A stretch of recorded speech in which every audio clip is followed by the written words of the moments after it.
반갑습니다. 네, 저는 앞서 소개했다시피 충정교회 권진한 집사라고 합니다. 오늘 또 이렇게 청바지를 통해서 여러분 만나 뵙게 돼서 반갑게 됐습니다. 네. 오늘 짧은 시간이지만 여러분들께 선생님의 직업에 대한 소개랑 또 꿈과 비전에 대한 몇 가지 좀 조언을 드리고자 합니다. 여러분 이 시간 참 도움이 되고 또 도전이 되는 그런 시간이었으면 좋겠어요. 네. 여러분께 질문 먼저 하나 드릴게요. 소방관 선생님 뭐 하는 사람 같아요? 정답 말해버렸네. 소방관, 네 맞아요. 소방관으로 지금 일하고 있어요. 소방관이 여러분 하는 일이 뭐라고 생각해요? 손 들고 말해요. 선생님 선물 줄 거예요. 인혁이. 불 끄는 거요. 불 끄는 거. 또 내 이름을 기억을 못하겠다. 말벌. 맞아. 또 사람 구하는 거. 또 구급차. 맞아. 구급. 여러분이 말씀하신 게 다 정답이에요. 네. 근데 대부분 사람들이 소방관 하면은 불만 끈다 이렇게 생각하는 사람이 좀 많더라고. 근데 불 끄는 것뿐만 아니라 여러분이 말씀하신 것처럼 여러 가지 다양한 활동들을 여러분이 응급한 상황이거나 또 도움이 필요한 상황에서 우리가 그런 상황에 가서 여러분을 도와주고 또 구조하고 여러분을 병원으로 이송하거나 그런 역할들을 하고 있어요. 오늘 그 소방관이 하는 일에 대해서 크게 4가지 정도로 여러분께 소개를 좀 드리고자 합니다. 첫 번째로 네, 안 넘어가네요. 넘어가나요? 밀당하네. 자, 천천히. 네, 그냥 뒤에서 넘겨주세요.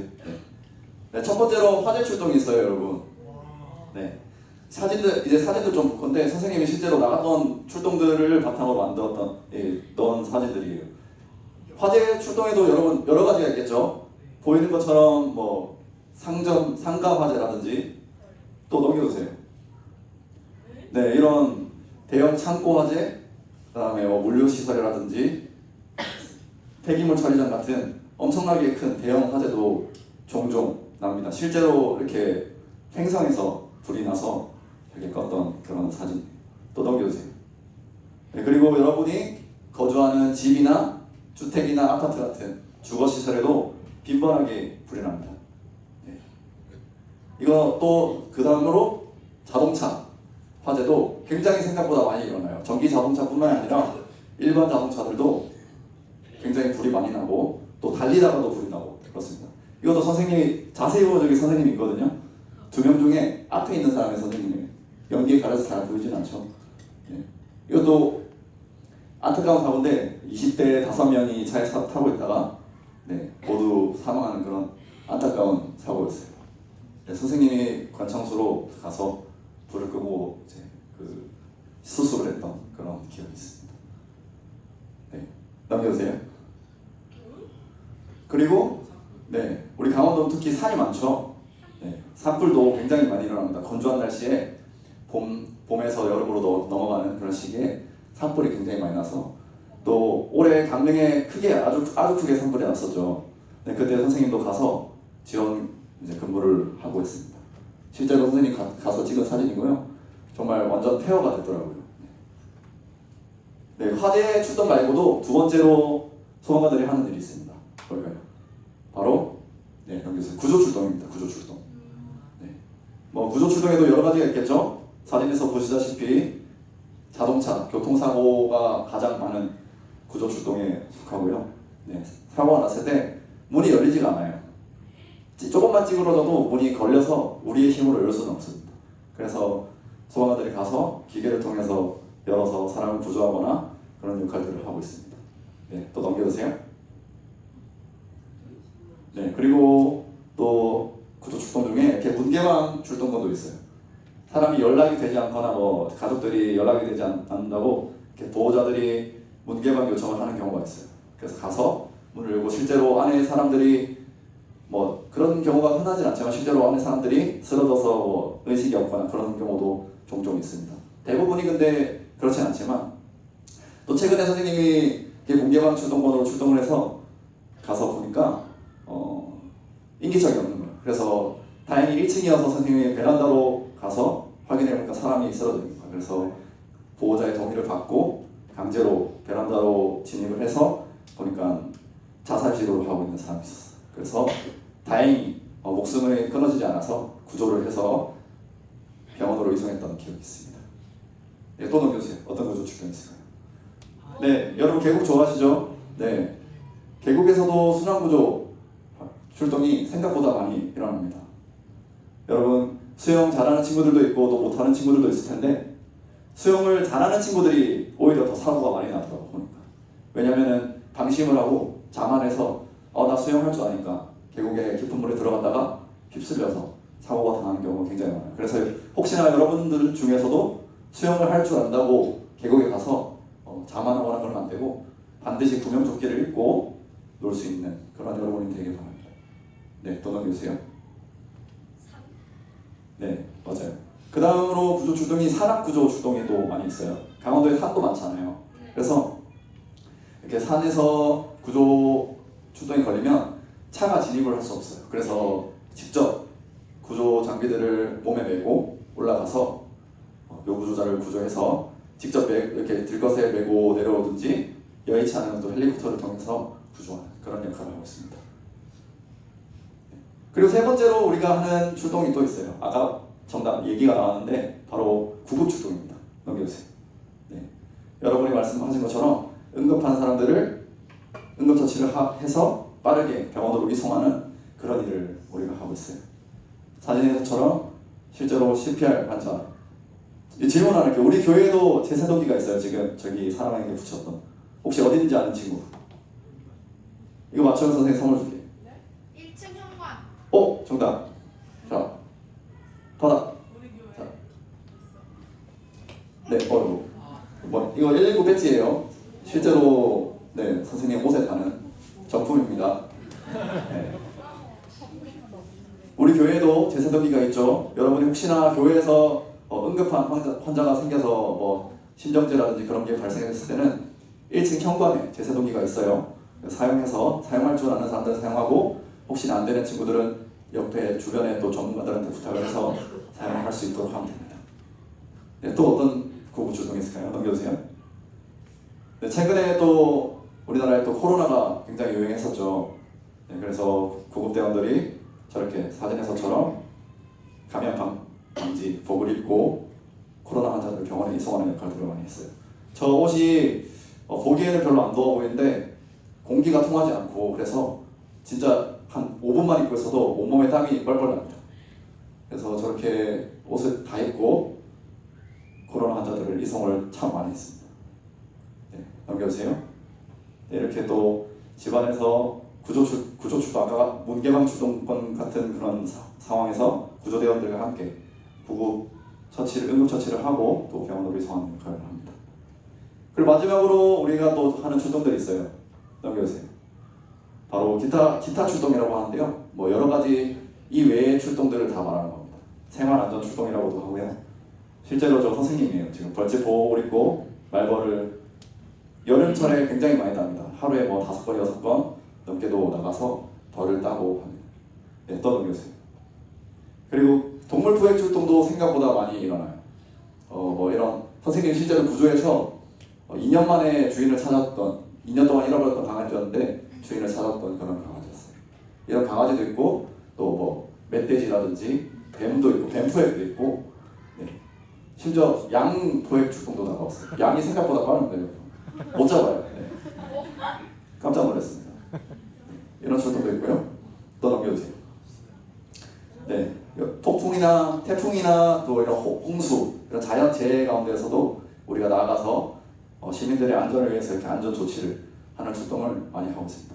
최근에 또 태풍이 났을 때 저희 다 넘어져가지고 소방관들이 나가서 다 치웠던 그런 사진이에요. 네, 이들 질문 또 하나 더 드릴게요. 이거 맞추면 선생님 선물 드릴 거예요. 이 모든 출동들의 공통점이 있어요. 뭘까요? 맞죠. 손 드시. 소방관이 출동한다. 맞는데 선생님이 원하는 답은 또 다르겠어.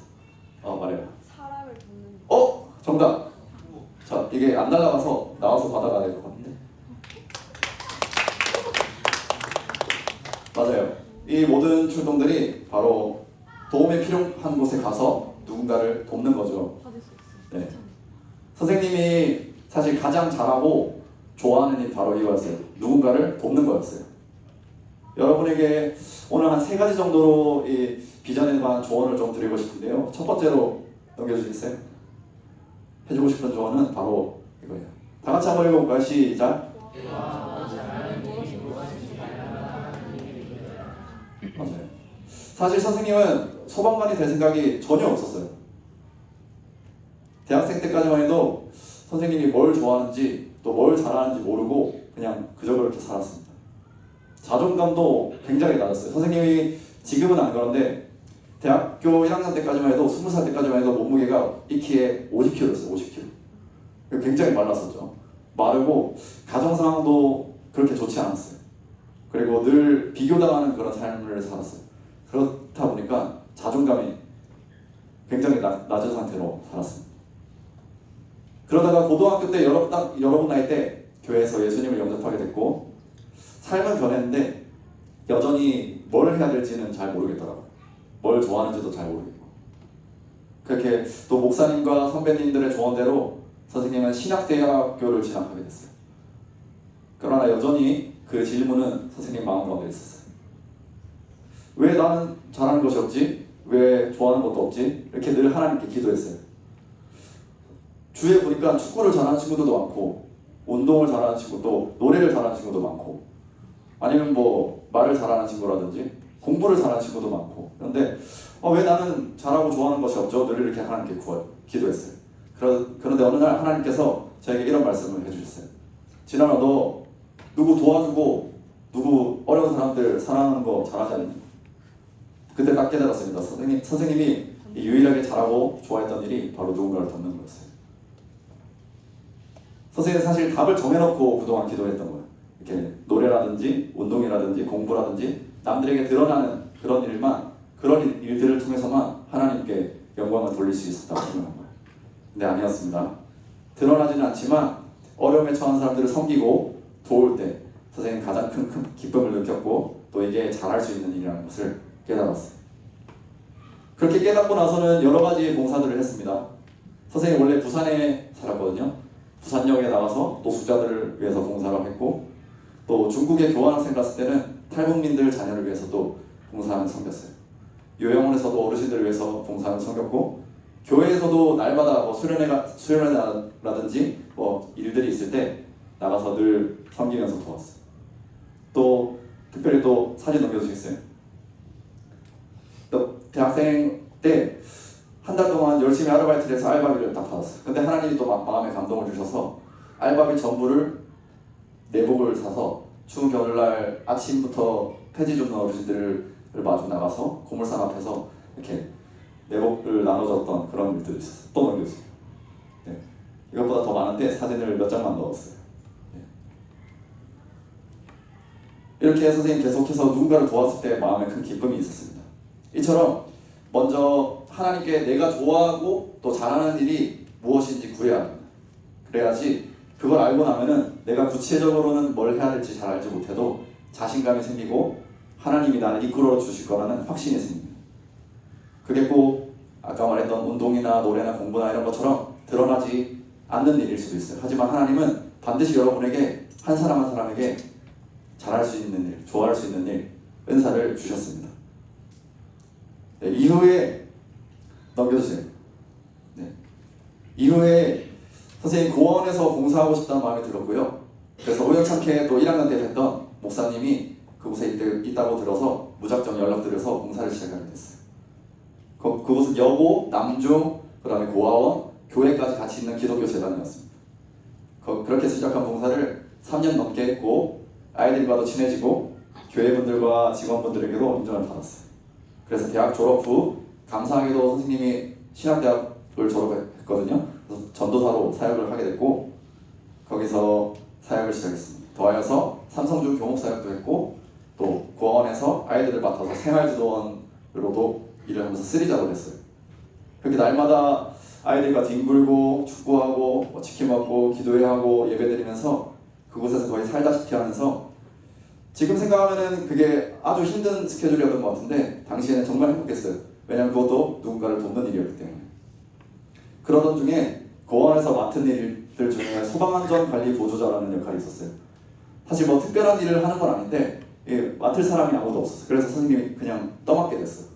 근데 그 일을 통해서 조금씩 소방관들과 접할 기회가 생겼고, 소방관들이 최일선에서 국민들을 위해서 섬기고 돕는 그런 봉사하는 직업이라는 걸 알게 됐어요. 두 번째 선생님이 여러분에게 드리고 싶은 조언은 다 같이 한번 읽어볼까요? 시작. 맞아요. 여러분이 여기까지 선생님 인생을 보면은 처음부터 내가 소방관을 하고자 한 것도 아니었고, 어쩌면 소방관과 전혀 관련 없는 일들만 하면서 살았던 것 같지만, 돌아보니까 하나님께서는 저를 조금씩 소방관이라는 꿈에 대해서 연결시켜 주셨어요. 만약에 선생님이 신학대를 가지 않았다면, 혹은 고원에서 봉사를 하지 않았다면, 이 소방안전관리 보조자라는 역할을 맡지 않았다면 하나하나 관련이 없는 것이 없었습니다.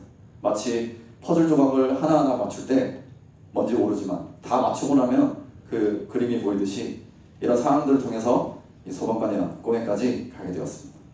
매 순간 선생님이 사실 매 순간 내가 뭘 해야 될지 어디로 가야 할지 잘 몰랐어요. 근데 하나님을 의지함으로 믿음의 발걸음을 내딛었습니다. 그럴 때마다 하나님은 이 삶의 퍼즐 조각들을 하나하나 보여주셨고 인도해 주셨습니다. 마치 요셉이 자기가 처음부터 총리가 될 것을 예상하고 산 것이 아니라 억울하게 종으로 팔려갔지만 거기서 순간순간마다 하나님을 의지하면서 믿음의 한 걸음을 내딛었을 때 어느새 하나님의 인도하심을 경험하게 된 것처럼 선생님도 그렇게 하나님의 인도하심을 경험하게 되었어요. 이제 마지막으로 여러분께 드리고 싶은 조언이 있습니다. 넘겨주세요. 다 같이 읽어보세요. 시작.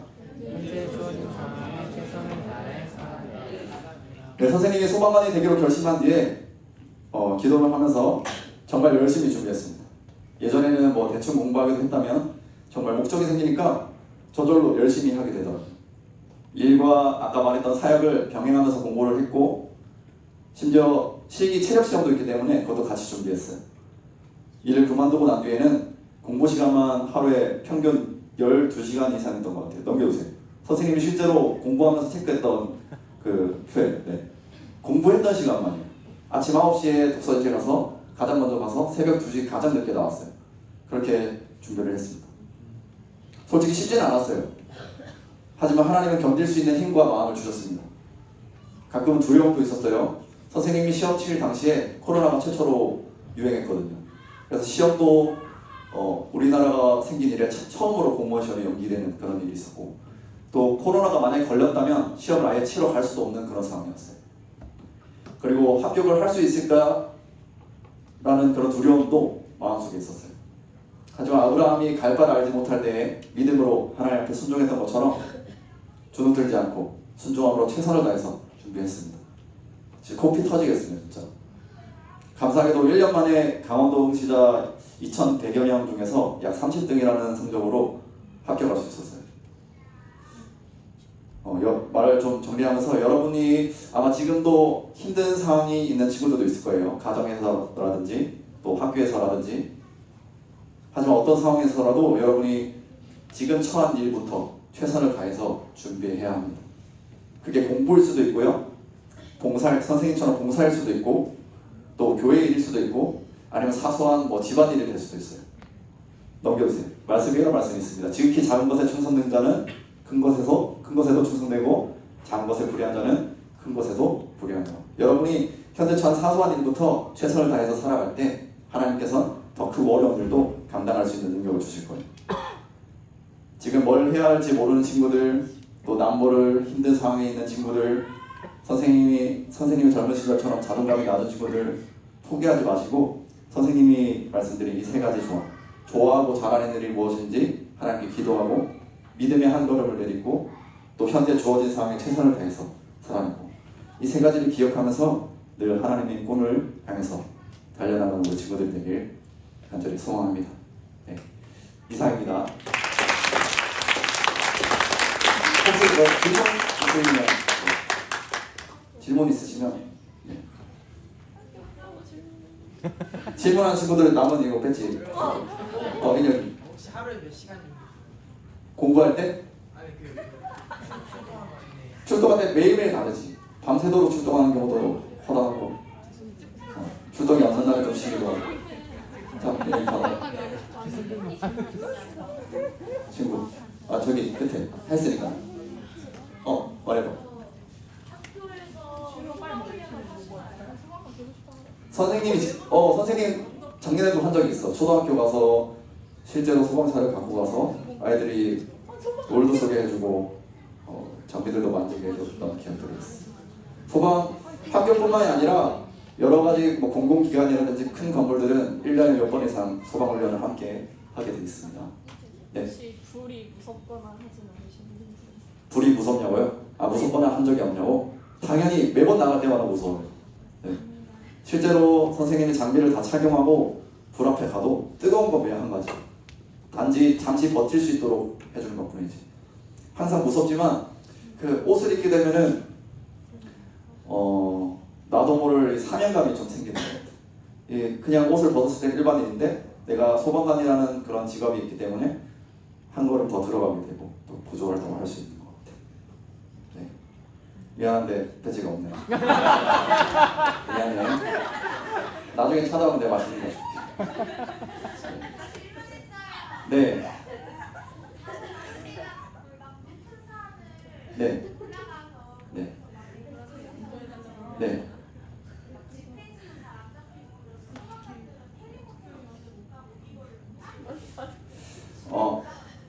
헬리콥터. 근데 생각보다 산악구조 중에서 헬리콥터가 못 가는 경우가 많아요. 왜냐하면 헬리콥터가 뜰 수 있는 조건이 굉장히 제한적이에요. 구름도 없어야 되고 날도 맑아야 되고. 그래서 헬리콥터를 도움을 받을 수 있으면 좋지만 안 되면은 그렇게 5시간이라도 6시간이라도 사람을 찾아야 돼요. 네. 실제로 그런 적이 굉장히 많아요. 네. 겨울에 선생님 지금 대관령에서 공부하고 있거든요. 평창에. 겨울에 나갔는데 몇 시간, 한 5시간, 6시간 넘게 밤새도록 사람 찾다가 선생님이 죽을 뻔했어. 얼어서. 그런 경우도 많습니다. 또 있나요? 네, 없으면 네, 선생님. 그러면 가족한테 연락을 네. 일하면서 아내에게 네. 연락은 몇 번 정도 하세요? 너무 걱정될 것 같아서 아내 입장에. 생각날 때마다 늘 시간만 나면 늘 합니다. 네. 걱정하지 마세요. 사실 여러분에게 드리고 싶은 얘기가 참 많은데 오늘 시간이 제한적이라서 다음에 또 기회가 되면은 선생님의 또 좋은 아주 파란만장한 삶의 스토리를 들려드리도록 하겠습니다. 네, 여기까지 하고 저는 가보겠습니다.